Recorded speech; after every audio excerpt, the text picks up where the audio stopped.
Welcome to VPG's Virtual Water Cooler Chat Podcast, a platform that features professionals across a variety of industries and aims to foster diversity, equity, inclusion, and accessibility, DEIA, for all, with a central pillar of championing the achievements of women.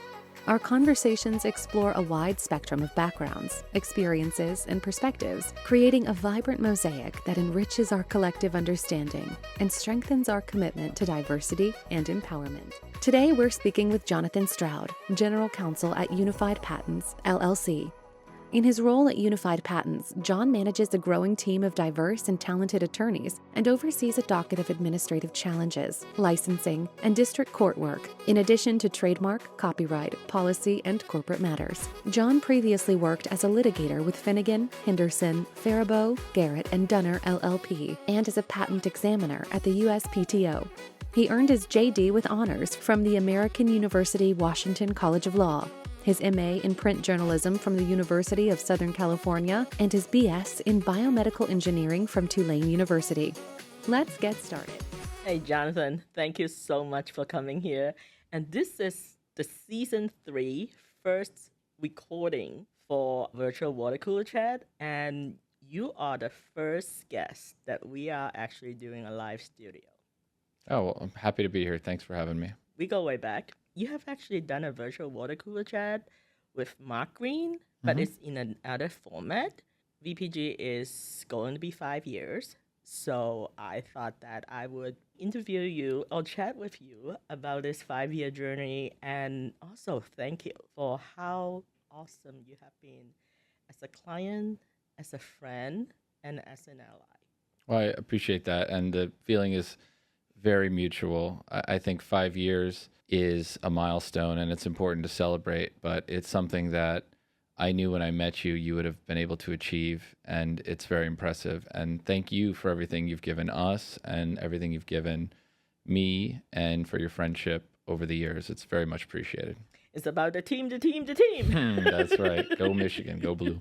Go blue. That's right. So we're here to learn a little bit about you. You are no stranger to the patent field. No. But I do want to sort of like chat personally on how first we met. We met at Finnegan. We work on some cases together. The title of this episode is The Trust Factor.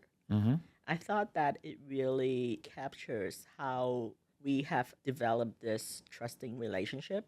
I feel that you have gone out of your way to help me and believe in me so that I can eventually learn to also believe in myself, especially as a startup founder. So tell me, what makes you decide that you want to trust me?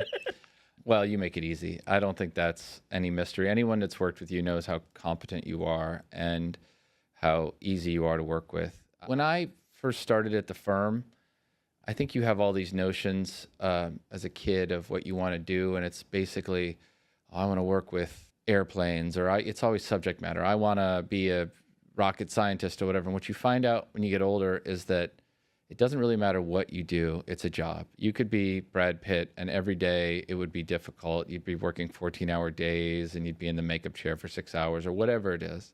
And so at the end of the day, what it all comes down to in terms of your quality of life is the people that you work with, and whether you have a good relationship with them or a bad relationship with them. And so a toxic relationship at work can ruin your whole day, can ruin your whole life, really, if you let it. And the reverse of that is absolutely true. You want to work with people you like. And when I got to Finnegan, one thing that I was impressed with at the firm was I knew everyone would be working insane hours. I knew that we were going to be seeing each other all the time. And you really just want to find people at your firm or find people at your job that you want to spend that time with. People joke about like work wives or work husbands, but you really are spending a third or more of your life with these people. And so you really want to enjoy spending time with them and like them and respect them. And for me, seeing how funny everyone was and how easy they were to work with. And I also couldn't stand, and I still can't stand, people that believe that there's some sort of hierarchy in life, and they believe that there are people at the firm that are above or below them. I found from day one that you were the most competent person that we worked with. It was very clear from the get-go that you knew what you were doing. And frankly, your reputation preceded you. I mean, I talked to others at the firm and they said, you got to work with Ashley. Ashley's so great. She's the best person to work with. And you proved that very quickly and very early on. And there's people that are so spectacularly good that you can't believe it. They have something special. It's like when you meet a politician, someone who's been president, you're like, there's just something about that person. And there definitely was something about you. I think everybody recognized it. And the people that recognized it and reacted negatively, people that were jealous or people that tried to take credit for it or things like that, to me, you were a canary in the coal mine. I could see those people and say, I don't want to work with those people, because those people are the people that react to something special. They have a scarcity mentality and they want to destroy it, or they want to bury it, or they want to hide it, or they want to take credit for it. But you made it very easy. I did nothing other than learn from you and try to draft off of your energy, and it's been fun to watch. A mentor said that I am an energizer rabbit in a human form. That's right. I don't know anybody that has more energy than you. Thank you. That was the greatest compliment that I have ever received.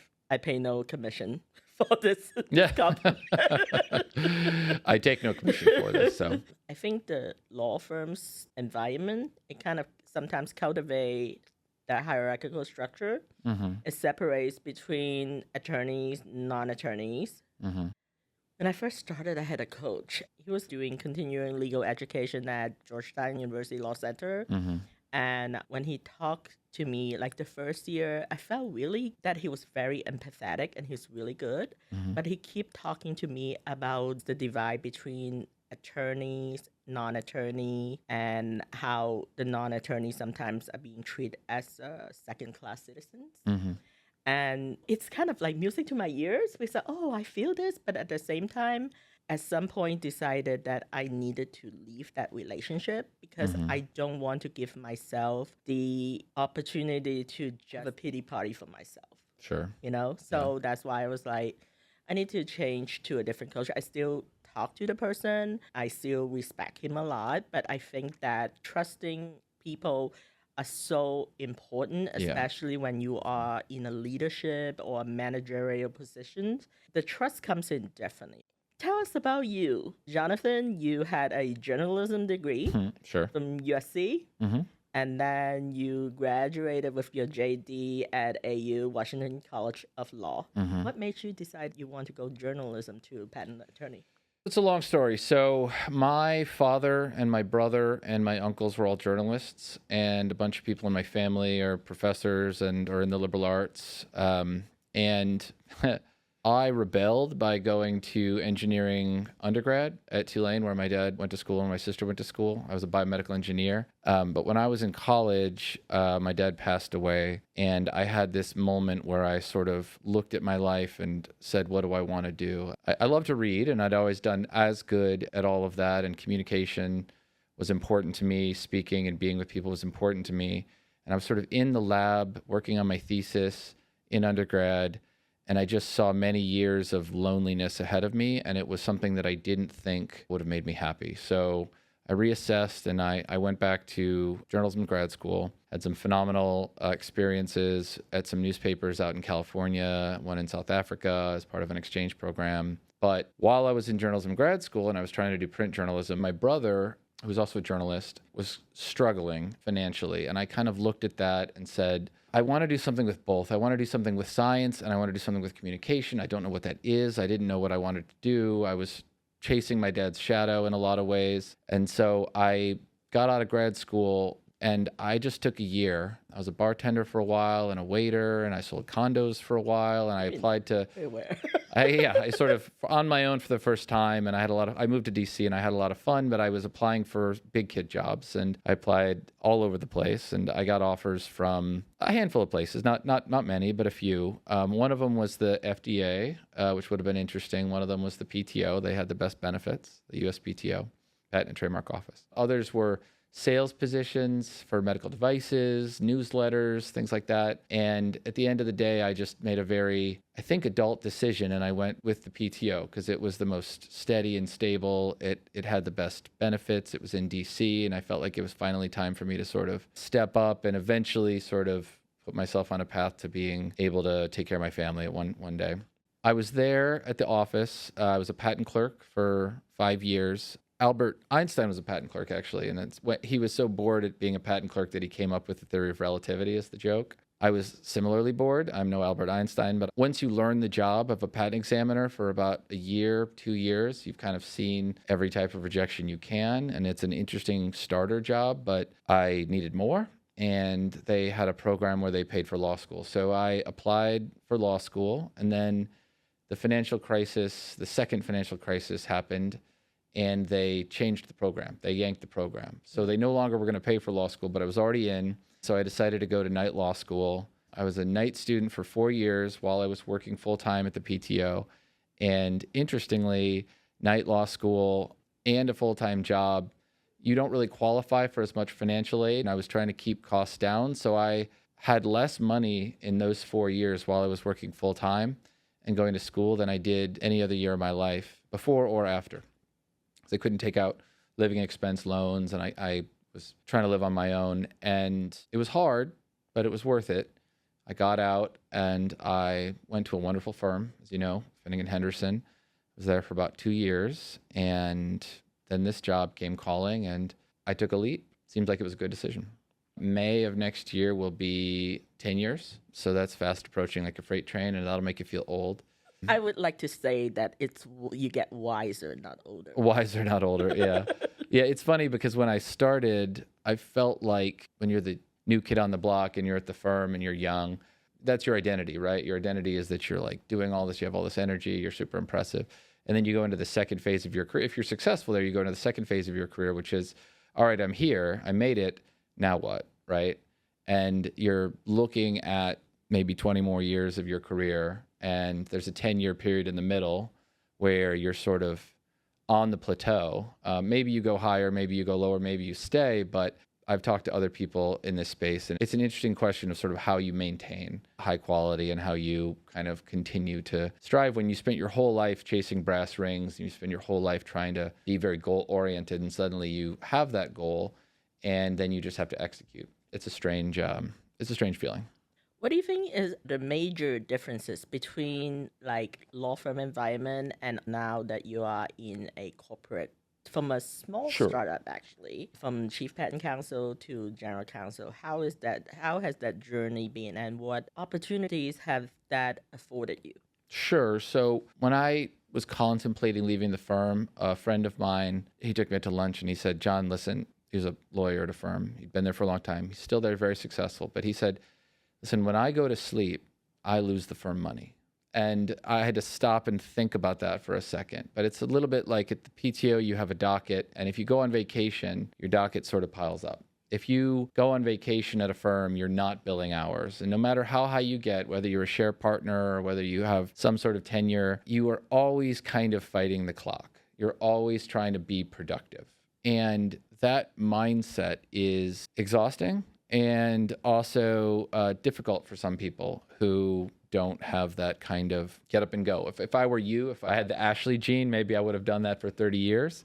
And I certainly was working a whole heck of a lot while I was there and really enjoying it. But I think a lot of people burn out because you just are not trained to be a machine for your entire life. And at some point you want to have kids and settle down. The other thing he said was, if you go in-house, you might make one good decision a month. But if it's a really good decision, you've done your job. It might be 10 decisions or 20 decisions, and there might be days where you stay all night or you're flying all over the world or whatever it is that you're doing, but it's a different type of pressure.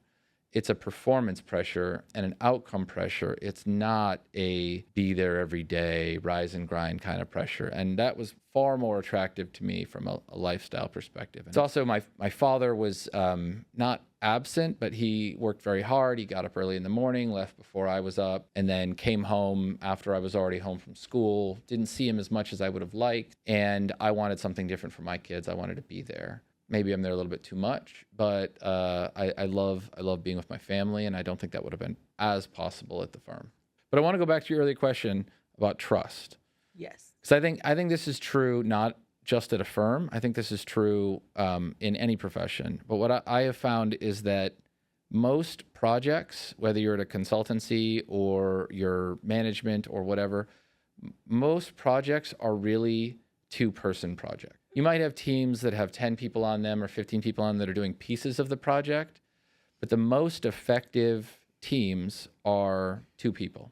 Sometimes it's junior, senior, sometimes it's finder and the minder, sometimes it's the business development partner and the working partner. But everything in life and everything in business is built around interpersonal relationships, and it's usually between 2 people. 3 people, 4 people can be inherently unstable, and sometimes it's hard to figure out who has what roles. So trust matters a lot because there's someone that can always take advantage of another. You need to trust the other person in any kind of working relationship, and you need to make sure that they have your best interests at heart. And there's so many unknowns about who's going to take credit, who's going to get promoted, what's going to happen, all these other things that could, if you had a scarcity mentality, sort of paralyze you from working well with other people. You work really well with other people if you have that trust relationship. And it can mean that even people who are mediocre end up doing phenomenally in teams because they trust each other and they're not looking over their shoulders. They're not waiting to get stabbed in the back. They're not worried about office politics. They're just focused on the work.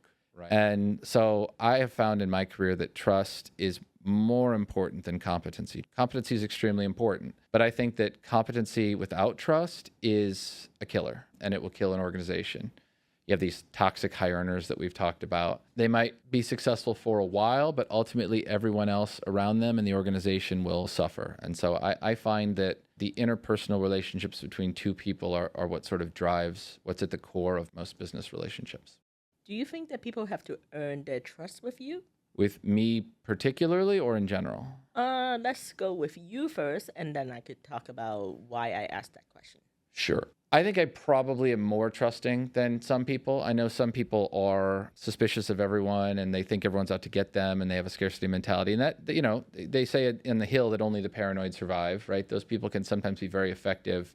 Anxiety from the movie Inside Out 2. Anxiety is a driver. Yes, anxiety. It is a driver of performance, right? Because you're worried about doing perfect. But anxiety ultimately puts so much stress and strain on you that I don't think it's as good of a driver as someone who wants to trust.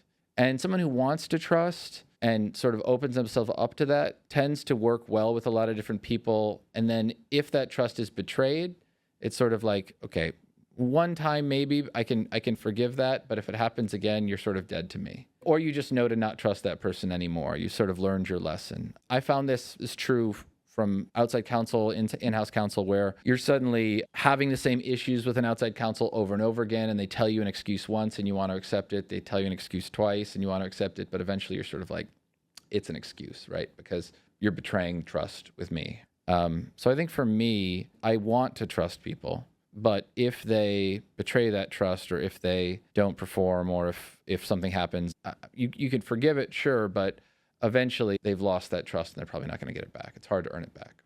The reason why I asked that question is because traditionally I think that trust has to be earned. Mm-hmm. Very traditional Chinese, Asian culture. Mm-hmm.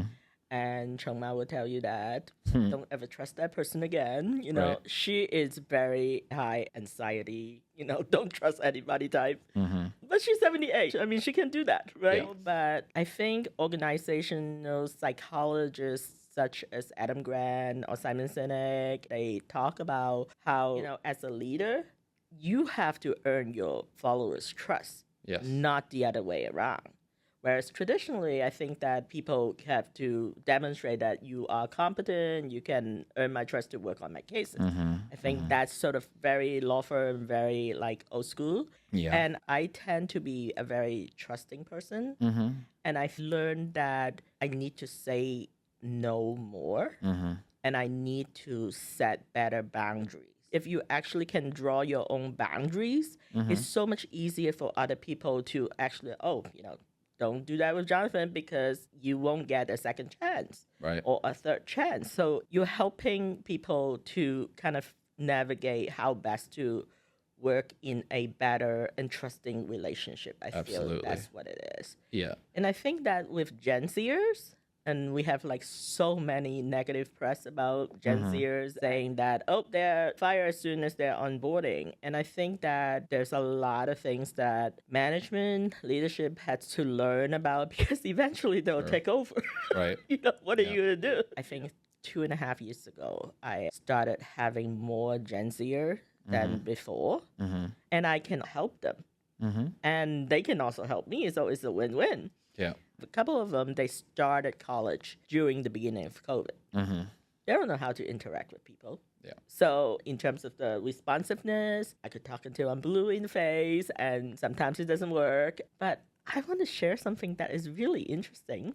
So this morning I did a filing.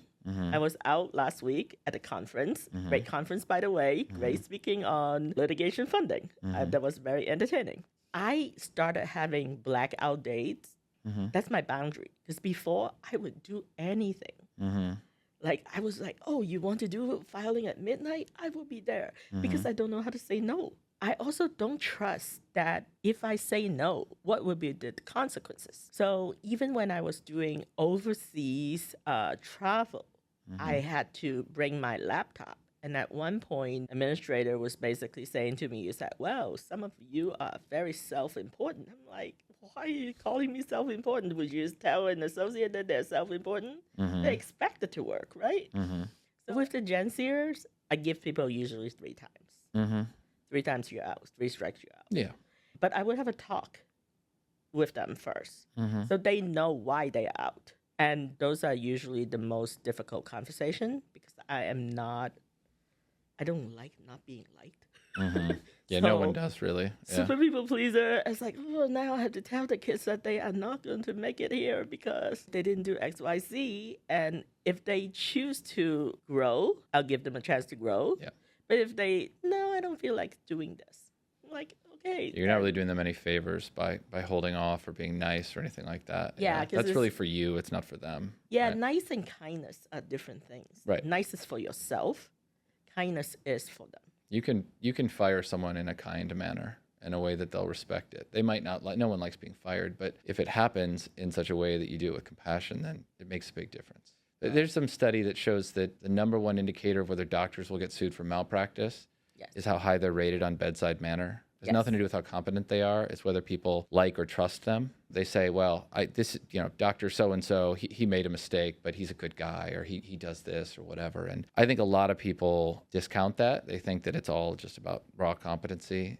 In particular, and I think this is really relevant to this conversation, there's this divide in American business between lawyers or experts, people that are professionals that think they're really good at what they do, and it's very ego-driven, and salesmen, and they kind of hate each other for a lot of different reasons. Salesmen are very sloppy, and they have a lot of at-bats, and they throw a lot of things out there, and lawyers, very proud of themselves, very ego-driven, everything must be perfect, can't make a mistake. But what's interesting, and what lawyers could really learn from salesmen, is that salesmen also kind of, even though it is about them because they're doing the selling, they don't talk about themselves. Good salesmen don't talk about themselves. It's not ego. They are told no 1,000 times before someone says yes, and they just keep rolling with it. And you want to be kind of somewhere in the middle, right? You want to have some pride and have a little bit of ego, but you also want to be humble when you're managing people, and you want to be humble in the job. And it's not about you. It's not about you being an expert or your name or whatever. I think what you said earlier about younger people and this difference between bosses who feel like their staff needs to earn their trust and bosses that try to earn their staff's trust is really telling. I've been blessed with some really good bosses in the legal field, but it's very rare. A lot of them will really work to be humble and earn your trust. I've actually found that some of the best lawyers I've ever worked with have training in the church, which I think is interesting because they're sort of eternal servants. They're eternally humble. Yes, they're very good at what they do, and yes, people know their name, but it's almost by default. It's not really about them. They don't talk about themselves. They don't mention themselves. It's something I need to learn, and I don't always do it very well. But those people, their troops, the people that work with them, love working with them. They can't get enough of it. There's one person that I worked with who people would say, I can't believe he's a lawyer. You know, like working for him it's not like working for a lawyer. And I think that says a lot negative about the legal profession, but I think it also says a lot positive about him, right? That he came to that job with a certain type of humility. I aspire to that level of leadership. I don't think I have that yet, right? But I'm continually trying to work down the scale towards being a lot more humble and making it not about ego and not about the person, but about the organization, about the other people. And that goes back to that two-party relationship. In a two-party relationship, if you're humble and you're trying to earn the trust of whoever it is, doesn't matter if it's, the guy in the street or the person making your lunch or whatever, right? Like if you're always coming at that with humility and always saying they're just another person, I'm just another person, and just doing your best, I think you'll be much better off in life than if you look down on people or if you think that you're better than them or you're always ranking people in a hierarchy or whatever. I think that type of mindset is toxic, and I think it leads to people fighting and conflict and bad results, and it gets in the way of good work. Amazing. Thank you so much for summarizing that so well. I try to work on a lot of the boundary issues because I have clients that sometimes are not necessarily very respectful of my time and also with my advice. Sure. So I'm not really sure why they hire me. Right. When I tell them, I was like, no, this is not what you should do. And the fact that I'm not a lawyer is very difficult. And I cannot give, I guess I could give lawyer advice because I'm not giving them legal opinion. They can verify themselves. But there were some people that were so super disrespectful. And I ended up deciding that I have to trust myself. Yeah. I think self-trust is so important in leadership. Oh, yeah. And then, so I had to basically let people know, no, I am not going to be supporting your practice. Sorry. Yeah. Not really sorry. But based on the self-trust, I am very highly competent. I hope this is not very super egotistical. No, it's I'm true. highly competent. It's true. You are. So sometimes I set the expectation so high for other people. And it makes it so difficult. In the beginning of VPG, I was very frustrated with a lot of people. I'm like, why are you guys like this? But at some point, I think I started having time to read other materials and talk about the trust factor. And eventually, for example, one day I was like, I double booked myself. I was supposed to be at two places at the same time. And one of them is a webinar that I was supposed to go to is with Mark Reed. And then I also set up a training that I had someone else to train. I was like, oh, I got to train myself first because I need to know all this material before I can lead my team. So I asked the trainer. She's also a senior paralegal and she's a freelancer. And I asked her to sort of train site checking. What does it mean to be do fact checking and site checking? And I didn't really know her that well, so I asked her, hey, do you think that you could do a Zoom recording so I can course correct later? And she later told me, she said, thank you for trusting me to put me in that. And I told Mark at the same time, I said, I feel so bad that I double booked. He goes, that is actually a great lesson for you. Sure. To be able to trust your team to do this stuff like this. Right. So a lot of time before I would just take on so much stress myself because I feel like, oh, should I actually let people know that I don't know how to do this stuff? So we had this one file that was driving us insane. It was keep corrupting. It's password protected. I have to think about all these things. And because I was out last week, when the client come back and said that, oh, we're ready for you to file tomorrow. I'm like, I have a podcast episode. Didn't tell them that, but it's like I am unavailable between this and this time. Yeah. Can we do it on Wednesday? No, Right. we have to do it on Tuesday. Okay. Can you get me the materials by 9:30? Because I'm out the door by 10. Yeah. And I'll be back by 2. I was still not having luck with this document, and I separated into 3 parts, and I had one California member of my team, and then another from Ashburn, and I had them can you take this one, I'll take this one. And so we finished it this morning together, but in between, Wi-Fi was out. I was like, what happened to this? Yeah, from the Ashburn one, we were actually just talking what part of it, and I explained to her the problem that I was having, and so that she knew exactly how best to fix it.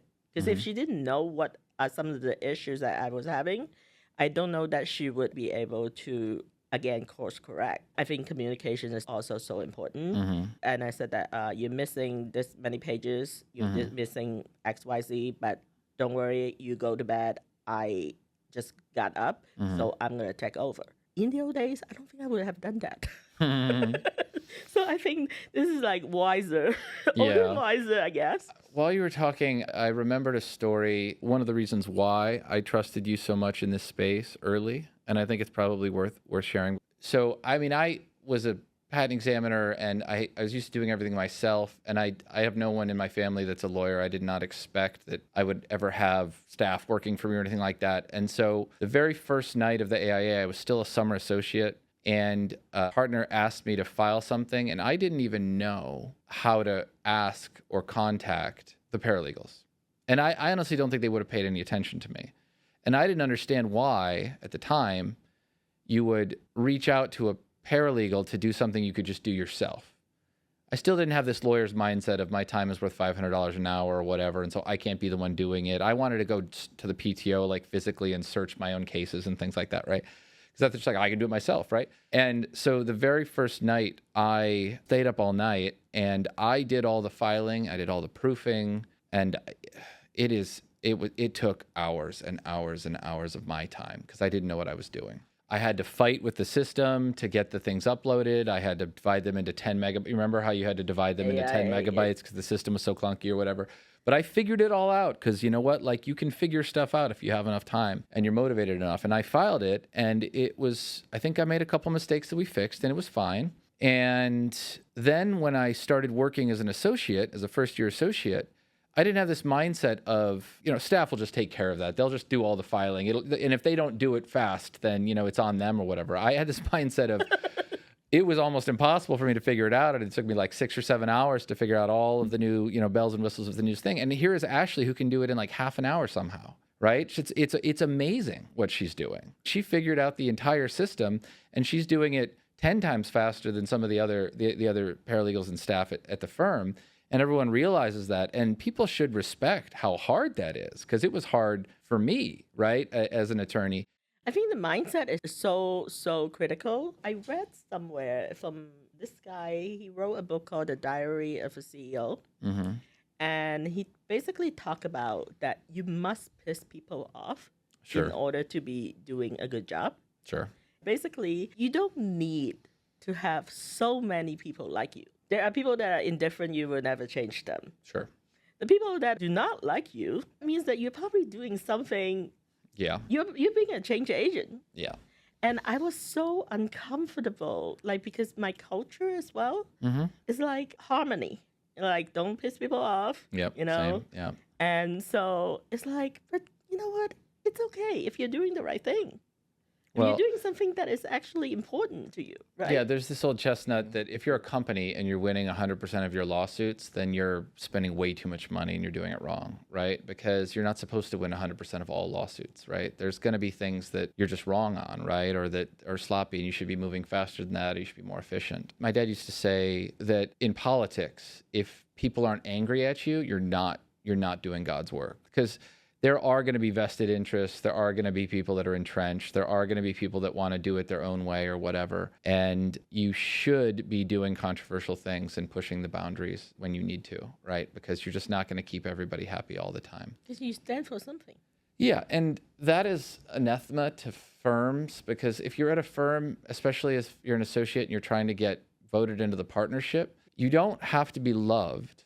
You just have to not be hated. You have to be liked enough by everyone that no one will vote no, right? And then you have to have enough business that they say, we like this person enough that we'll move forward. So it's better to be like just sort of above average across the board and not stick out at all than it is to be loved, absolutely loved, and to be just killing it on business development or something else over here, but have a group of people that just hate you for whatever reason. I know that CJ and Catherine basically love of your life, and your family is amazing. What is one thing that CJ has taught you by observing him that you think that, I think this is really cool? I think that when you're somewhat competent, like you said this earlier, you get impatient with people that are not also competent. And a child is competent at nothing, right? They're sort of a tiny little drunk person that gets more sober as they get older, right? So you have to basically spend every day being extremely mind-numbingly patient with them and accepting that they don't know what they're doing and that they're going to fall down a bunch, and that we're teaching him how to ride a bike right now. And the hardest part is just getting him back out there because he doesn't want to keep trying. He doesn't want to keep trying. And you sort of start to realize that to bring people along and to be a better teacher and a better mentor and all that, you have to let people fail, right? You have to be a little bit comfortable with that, and you have to bring them along. And it teaches you humility and patience because you realize too your own limitations. You realize what a poor teacher you are sometimes, but then you also realize that the most important thing is motivating them to keep showing up and motivating them to keep coming back and motivating them to keep trying.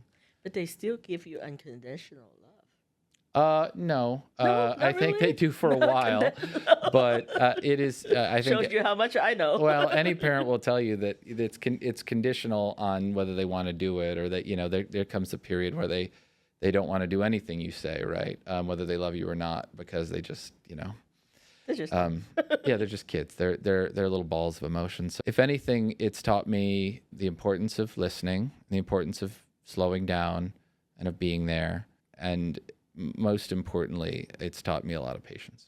I still need to work on it. I need more.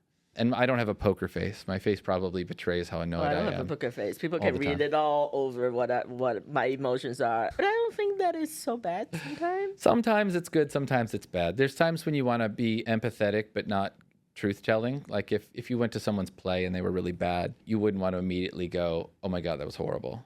You'd say something like, "Oh, I'm so glad to be here with you. It was wonderful to see you. I've never seen that before." And then maybe the next day, in a different emotional moment, you'd tell them that they were bad, and you'd give them pointers. And Radical candor. radical candor is usually a bad idea. That's right. So One of the things I know that you love writing, reading, Duolingo. How's your German so far? getting better and better. I've read this author, Seth Godin. He's a marketing guy. Actually, he's in the Marketing Hall of Fame. Oh, And the other day, I got on LinkedIn Live because he just happened to have a live discussion. And I read most of his book. And then so he had a new book. It's called This is Strategy, Make Better Plans. And it has no page number and only has riffs. And it has 297 of them. And actually has such amazing questions that it's really great for a GC. Okay. So I got you that book. Well, thank you for that. I very much appreciate it, and I look forward to reading it. Well, thank you so much, Jonathan. I Happy to really do it. appreciate you treading out here and to be our first season 3 podcast guest in our live studio. Happy to be here.